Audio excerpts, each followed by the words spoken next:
All right, now to the pause on the controversial congestion pricing plan. Lawmakers were unable to reach an agreement on MTA funding last week after Governor Hochul's about-face on the toll. Joining us this morning is Republican Congresswoman Nicole Malliotakis, who represents Staten Island, parts of Brooklyn. Nice to have you back. Good morning. So you were part of that lawsuit on Staten Island with the borough president there and the teachers union. What do you think got the attention of the governor? Because this was kind of shocking last minute about face. Well, I think there is very much merit to our lawsuit. We were arguing that it was going to shift pollution to the outer boroughs, predominantly minority communities like the North Shore of Staten Island. We've also argued that there wasn't a full and thorough environmental impact statement as required by federal NEPA law, that the Biden administration had rubber stamped this. And so I feel that, number one, the governor probably thought that maybe a judge was going to put it to a halt, and she wanted to get ahead of that because she'd be embarrassed.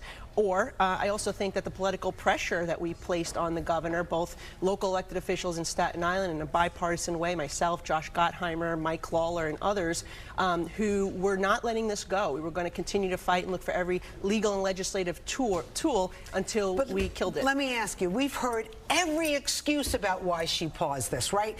Last week it was, you know, Congressman Hakeem Jeffries went to her and basically begged, hey, this is not going to be good. We could use we're going to lose some congressional seats.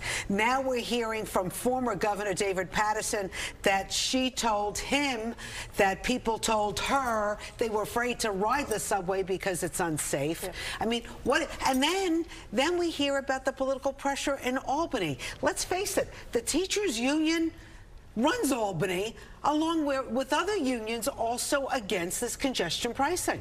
I think it was a combination of these things, but people should know that I had put a provision in the transportation funding bill in Washington that would have prevented congestion pricing from moving forward, and it was Chuck Schumer that removed it in the negotiations. So they may on one face tell the public that or be quiet about it, they're not saying anything, but behind the scenes they are trying to jam congestion pricing through. What I would say is New Yorkers need to be vigilant. They need to keep calling their elected officials, particularly the Democrats who voted for congestion pricing on the state level. They have to keep calling the governor, because I do get concerned that the election's November 5th, that November 6th they can bring it back, because we know that it was partly politically motivated, that we do believe that it would have had an impact and is being used in this election. But whatever the case may be, the UFT, borough president, myself, we're going to keep this lawsuit. We need to make sure that we kill congestion pricing for good. It seems unlikely that they're going to take down those sensors. I mean, how much money it costs to put them up.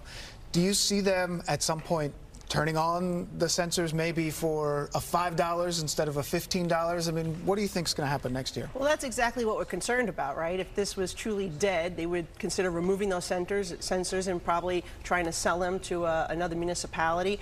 But whatever the case may be, we know that the MTA needs funding. Why? Because it is mismanaged. How many of their capital projects are years over schedule and billions of dollars over budget? The sensors are the one thing that they managed to put up right away without a problem. All of a sudden there was no delay and they were able to do it in record time. But I will point out this: the state budget, they are spending $100 billion more today than they were a decade ago in New York State. They can easily find the money to plug the hole. Not to mention the fare evasion, $700 million last year. When you have 45% of New Yorkers not paying, or people on the buses not paying their share, that's where you're seeing the hole. Certainly fare evasion has been a major sticking point over the last several years, not just with the governor, but also with the NYPD and sort of moving forward with some of those issues there.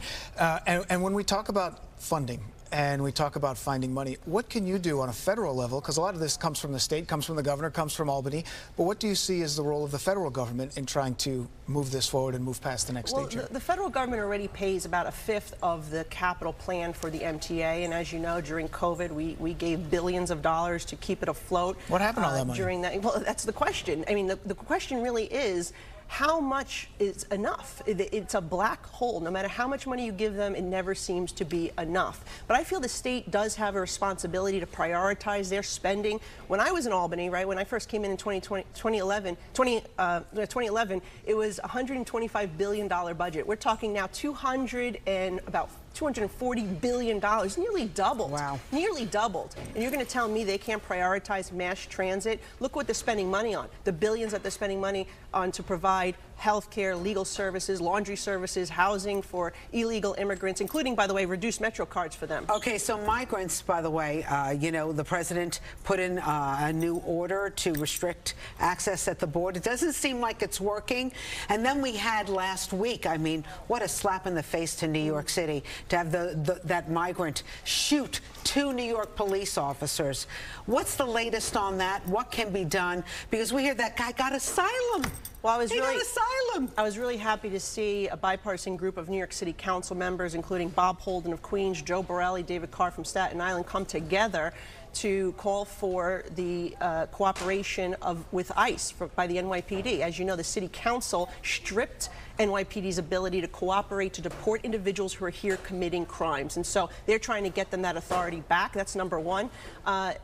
Number two, we just have to stop, the mayor just has to stop doing what he's doing. I mean, think about this. You have people here committing crimes. These are Venezuelan gangs, dangerous individuals, repeat offenders. They're getting arrested and released over and over again.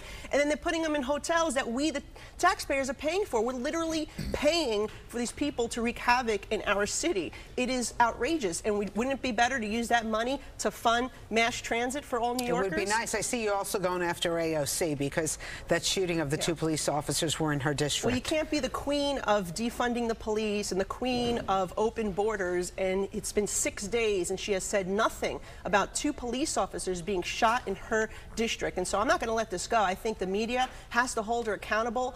We cannot allow someone to push for these dangerous policies, and then when a tragedy like this happens, they get away with being silent. And is there some level, when we talk about the president, he moved forward with this restrictions and moved forward with some of these plans, and he'll say it's because Republicans didn't pass this bill that they wanted with a lot of the material in it. Does some responsibility fall on senators on the Republican side? That is a complete lie by the president. 60 executive orders he passed, right, when he first got elected that undid our border. He can easily do it back. In fact, the other day he finally admitted that he does have the executive authority because he was pointing to the same provision President Trump used to secure the border, and he did just very minute change. That was the problem. If he just undoes the 60 executive orders he put in place, then this problem would be resolved. So it's interesting that, you know, they create the problem and then they point to us to fix it, but all they have to do is undo what they did.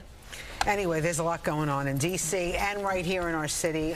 Thank you so much for coming on Good Day New York. Hey, thank you.